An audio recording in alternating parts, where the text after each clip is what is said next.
दुष्यंत और शकुंतला का गांधर्व विवाह। जन्मेजय ने कहा, भगवन, मैंने आपके श्री मुख से देवता, दानव आदि के अंशों द्वारा अवतरित होने की कथा सुन ली। अब आपकी पूर्व सूचना के अनुसार कुरु वंश का श्रवण करना चाहता हूँ। वैशंपायन जी ने कहा, जन्मेजय, पुरु वंश का प्रवर्तक था परम प्रतापशाली राजा दुष्यंत। समुद्र से घिरे हुए बहुत से प्रदेश और मलेच्छों के देश भी उसी के अधीन थे। वह अपनी प्रजा का पालन शासन बड़ी योग्यता के साथ करता था। उसके राज्य में वर्ण संकर नहीं थे।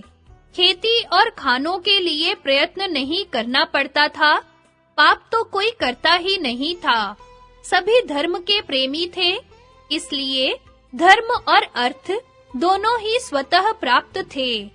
चोर, भूख अथवा रोग का भय बिल्कुल नहीं था। सभी लोग अपने-अपने धर्म में संतुष्ट थे और राजाश्रय में निर्भय रहकर निष्काम धर्म का पालन करते थे। समय पर वर्षा होती थी, अन्न सरस होते थे और पृथ्वी सब प्रकार के रत्न और पशुधन से परिपूर्ण थी। ब्राह्मण कर्मनिष्ठ थे और छल, कपट, पाखंड की छाया भी उन्हें नहीं छूती थी। दुष्यंत स्वयं एक बलवान युवक था। उसकी शक्ति इतनी अद्भुत थी कि वह वन उपवन सहित मंदराचल को उखाड़ कर धारण कर सकता था।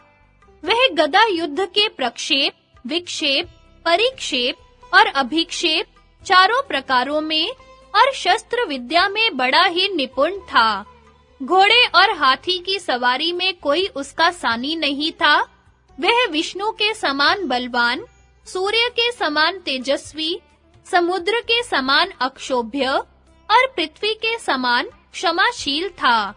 नागरिक और देशवासी प्रेम से उसका सम्मान करते और वह धर्म बुद्धि से सबका शासन करता। एक दिन की बात है, महाबाहु राजा दुष्यंत अपनी चतुरंगिणी सेना के साथ किसी गहन वन में जा पहुंचा। उसे पार करने पर उसे एक मनोहर आश्रम युक्त उपवन मिला। यह उपवन बड़ा ही सुंदर था। वहां के वृक्ष खिले हुए पुष्पों से लद रहे थे। दूर्वा दलों से पृथ्वी हरी भरी हो रही थी। सुंदर-सुंदर पक्षी मधुर स्वरों से चहक रहे थे। कहीं कोकिलों की कुहू-कुहू तो कहीं भौरों की गुंजार। राजा दुष्यंत उपवन की शोभा देख ही रहा था कि उसकी दृष्टि उस मनोरम आश्रम पर पड़ी। उस आश्रम में स्थान-स्थान पर अग्निहोत्र की ज्वालाएं प्रज्वलित हो रही थी। वालखिल्य आदि ऋषि, यज्ञशाला, पुष्प और जलाशयों के कारण उसकी अद्भुत शोभा हो रही थी। सामने ही मालिनी नदी बह रही थी, जिसका जल बड़ा स्वादिष्ट था। अनेकों ऋषि मुनि आसन लगाए ध्यान मग्न थे। ब्राह्मण देवताओं की पूजा कर रहे थे। राजा को ऐसा मालूम हुआ मानो मैं ब्रह्मलोक में खड़ा हूँ। दुष्यंत के नेत्र और मन वन की छटा देखकर तृप्त नहीं होते थे। इस प्रकार राजा दुष्यंत ने सब देखते सुनते कश्यप गोत्रीय कण्व ऋषि के एकांत और मनोहर आश्रम में मंत्री और पुरोहितों के साथ प्रवेश किया। दुष्यंत ने मंत्री और पुरोहितों को आश्रम के द्वार पर ही रोक दिया और स्वयं भीतर गया। वहां उस समय कण्व ऋषि उपस्थित नहीं थे। राजा ने आश्रम को सूना देखकर ऊंचे स्वर से पुकारा, यहाँ कौन है? दुष्यंत की आवाज सुनकर एक लक्ष्मी के समान सुंदर कन्या तपस्विनी के वेश में आश्रम से निकली। उसने राजा दुष्यंत को देखकर सम्मान पूर्वक कहा, स्वागत है। फिर उसने आसन, पाद्य और अर्घ्य के द्वारा राजा का आतिथ्य करके उनसे स्वास्थ्य और कुशल के संबंध में प्रश्न किया। स्वागत सत्कार के बाद उस तपस्विनी कन्या ने तनिक मुस्कुराकर पूछा कि मैं आपकी क्या सेवा करूं?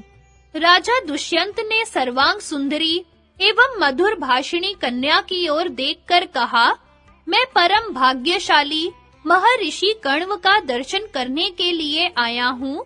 वे इस समय कहाँ हैं? कृपा करके बतलाइए। शकुंतला ने कहा, मेरे पूजनीय पिताजी फल फूल लाने के लिए आश्रम से बाहर गए हैं। आप घड़ी दो घड़ी उनकी प्रतीक्षा कीजिए, तब उनसे मिल सकेंगे। शकुंतला के अनुपम रूप को देखकर दुष्यंत ने पूछा, सुंदरी, तुम कौन हो? तुम्हारे पिता कौन हैं? और तुम किस लिए यहाँ आई हो? तुमने मेरा मन मोहित कर लिया है। मैं तुम्हें जानना चाहता हूँ। शकुंतला ने बड़ी मिठास के साथ कहा, मैं महर्षि कण्व की पुत्री हूँ। राजा ने कहा, कल्याणी, विश्ववंद्य महर्षि कण्व तो अखंड ब्रह्मचारी हैं। धर्म अपने स्थान से विचलित हो सकता है, परंतु वे नहीं। ऐसी दशा में तुम उनकी पुत्री कैसे हो सकती हो?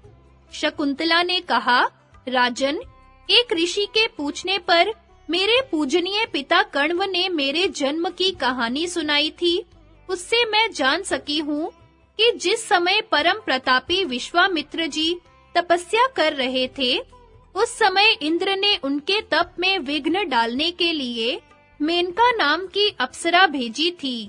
उसी के संयोग से मेरा जन्म हुआ। माता मुझे वन में छोड़कर चली गई। तब शकुंतों ने सिंह, व्याघ्र आदि भयानक जंतुओं से मेरी रक्षा की थी, इसलिए मेरा नाम शकुंतला पड़ा। महर्षि कण्व ने वहां से उठा लाकर मेरा पालन पोषण किया। शरीर का जनक, प्राणों का रक्षक और अन्नदाता, ये तीनों ही पिता कहे जाते हैं। इस प्रकार मैं महर्षि कण्व की पुत्री हूँ। दुष्यंत ने कहा, कल्याणी, जैसा तुम कह रही हो, तुम ब्राह्मण कन्या नहीं, राजकन्या हो, इसलिए तुम मेरी पत्नी हो जाओ। सुंदरी, तुम गांधर्व विधि से मुझसे विवाह कर लो। राजाओं के लिए गांधर्व विवाह सर्वश्रेष्ठ माना गया है। शकुंतला ने कहा, मेरे पिताजी इस समय यहाँ नहीं है। आप थोड़ी देर तक प्रतीक्षा कीजिए। वे आकर मुझे आपकी सेवा में समर्पित कर देंगे। दुष्यंत ने कहा, मैं तुम्हें चाहता हूँ, यह भी चाहता हूँ कि तुम मुझे स्वयं वरण कर लो। मनुष्य स्वयं ही अपना हितैषी और जिम्मेवार है। तुम धर्म के अनुसार स्वयं ही मुझे अपना दान करो।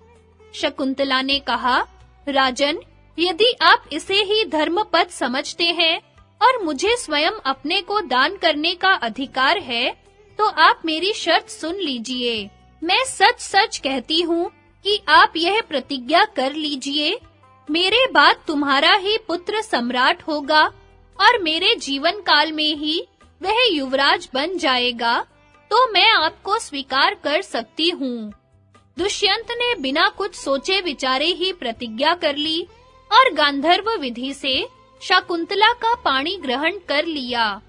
दुष्यंत ने उसके साथ समागम करके बारंबार यह विश्वास दिलाया कि मैं तुम्हें लाने के लिए चतुरंगिणी सेना भेजूंगा और शीघ्र से शीघ्र तुम्हें अपने महल में ले चलूंगा। इस प्रकार कह सुनकर दुष्यंत अपनी राजधानी के लिए रवाना हुआ।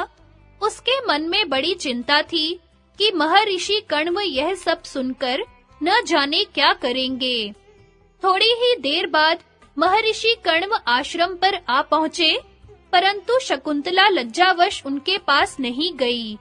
त्रिकालदर्शी कण्व ने दिव्य दृष्टि से सारी बातें जानकर प्रसन्नता के साथ शकुंतला से कहा, बेटी, तुमने मुझसे बिना पूछे एकांत में जो काम किया है, वह धर्म के विरुद्ध नहीं है।